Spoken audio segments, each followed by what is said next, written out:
nhóm cái chuyện Minecraft player để chơi chật lên adventure ឬក៏ survival រកបែបបានផ្សេងខ្លាំងមែនតើហើយខ្ញុំក៏ចូលចិត្តលេង PvP ផងដែរតែខ្ញុំមិនចេះ PvP ទេអ្នកនរគ្នាអញ្ចឹងនៅក្នុងថ្ងៃហ្នឹងដែរគឺខ្ញុំនឹងមករៀន PvP ហើយរបស់ដែលខ្ញុំយកមករៀន PvP នៅក្នុងថ្ងៃហ្នឹងគឺមាន3ដូចជា Spear Sword Mace ហើយការរៀន PvP របស់ខ្ញុំហ្នឹងក៏មានអ្នកជួយផងដែរហើយគាត់គឺសូមលាក់សិនអ្នកនរគ្នាតែបើចង់ដឹងថាគាត់គឺជាណាគេកុំភ្លេចតាមដានវីដេអូមួយនេះពីដើមរហូតដល់ចប់អញ្ចឹងដើម្បីកុំឲ្យខាតពេលវេលាយើងយូរ Let's get into the video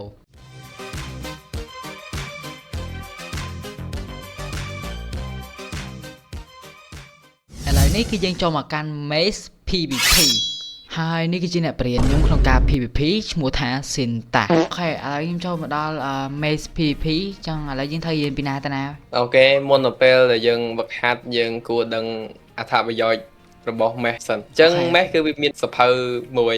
នេះសភៅមួយនេះហ្នឹងគឺជាសភៅ Winverse ហើយហ្នឹងប្រើសម្រាប់ធ្វើអីគេអាហ្នឹងប្រើនៅពេលដែលនេះចាំមើល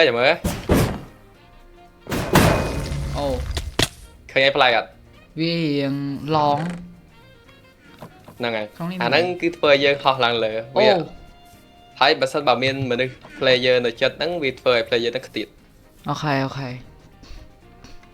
ហើយ Mesh វាមាន2 enchant វាទី1មាន enchant bridge ហើយនឹង density អូខេហើយ enchant bridge ហ្នឹងគឺវាទម្លុះអាវក្រោះ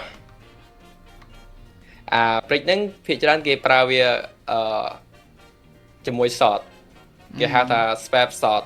swap mesh swap sword swap mesh ចំណែកឯ density នេះវិញអាហ្នឹងគេ enchant គឺប្រើទៅពេលដែលយើង load ໄວគេយើង load ໄວគេចេះមែនវាមាន damage ខ្លាំងអត់ទេយើង load ខ្ពស់ໄວក្បាលគេ load ធ្វើម៉េចឲ្យមាន damage ខ្ពស់អូអីចាមិញគេអាខ្យល់មិញហ្នឹងវាឆាចហ្នឹងហើយ mesh ក៏ត្រូវការវាឆាដែរហ្នឹងធ្វើយើងណែអ្នកគ្នាអញ្ចឹងកន្លែងហ្នឹងគឺខ្ញុំនិយាយដោយសារខ្ញុំមានគណិតមួយអូខេវាចង់នឹងថៃគេតោះទៅមើលតដឹងហើយឥឡូវចាំមើលខ្ញុំណាអូខេ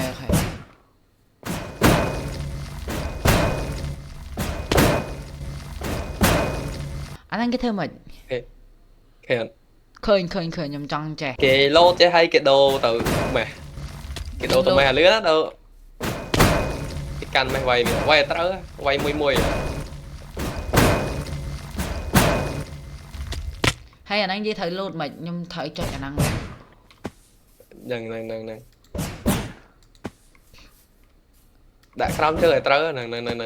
វ៉ាត្រូវទេខ្ញុំវ៉ាត្រូវមកសាកម្ដងទៀតព្យាយាមកុំបានសម្រេច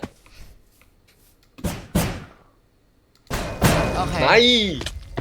វាយត្រូវតែមួយហ្នឹងរៀ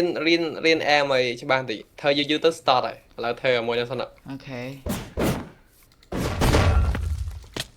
វាត្រូវតែមួយអត់យល់តែឥឡូវកុំនិយាយច្រើនធ្វើទៅល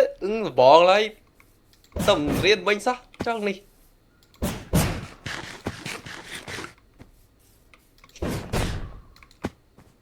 វាអត់ត្រូវឡៅច្រើនហ្នឹងហើយហាត់សិននេះខ្ញុំវាយបានតែមួយហើយវាធ្លាក់វិញវាចុចឡើងត្រូវវាអត់ត្រូវ hitbox ចិត្តបានហើយតែព្យាយាមតិចទៀតតែឥឡូវធ្វើឲ្យមើលម្ដងទៀតណាអូខេនេះដាស់ឡើងលើចាធ្វើម៉េច space វាត្រូវក្បាលឲ្យត្រូវមុខហ្នឹងយល់ទេយល់ឥឡូវខ្ញុំសាកធ្វើខ្លួនឯងមួយ space ទៅត្រូវក្បាលណាកុំភ័យអូយចាក់គូឡវាអត់ត្រូវចាក់គូឡចាក់គូឡអត់ត្រូវណែអ្នកនរគ្នានៅខាងក្រោយហ្នឹងគឺជា sin ដែលខ្ញុំខំប្រឹងរៀនប្រើ Maze ហ្នឹងខ្លាំងមែនតើអ្នកនរគ្នាខ្ញុំធ្វើ practice ដដែលច្រើនដងតែអត់ដឹងមិនគឺនៅតែវាយ Maze ហ្នឹងអត់ត្រូវដដែលអ្នកនរគ្នាអូនៅតែវាយត្រូវដល់បាត់ទេចាក់គូឥ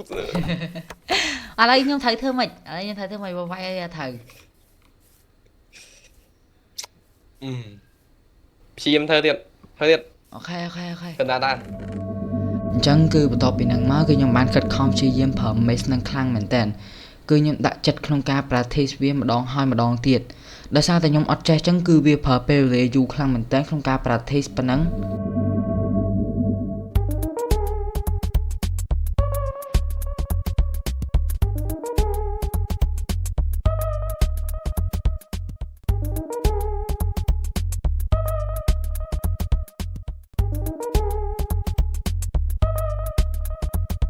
ក៏ប៉ុន្តែនៅចុងក្រោយគឺខ្ញុំអាចប្រើ mace ហ្នឹងដើម្បីដំក្បាល Amor stand បានចំនួន3អ្នកនរគ្នា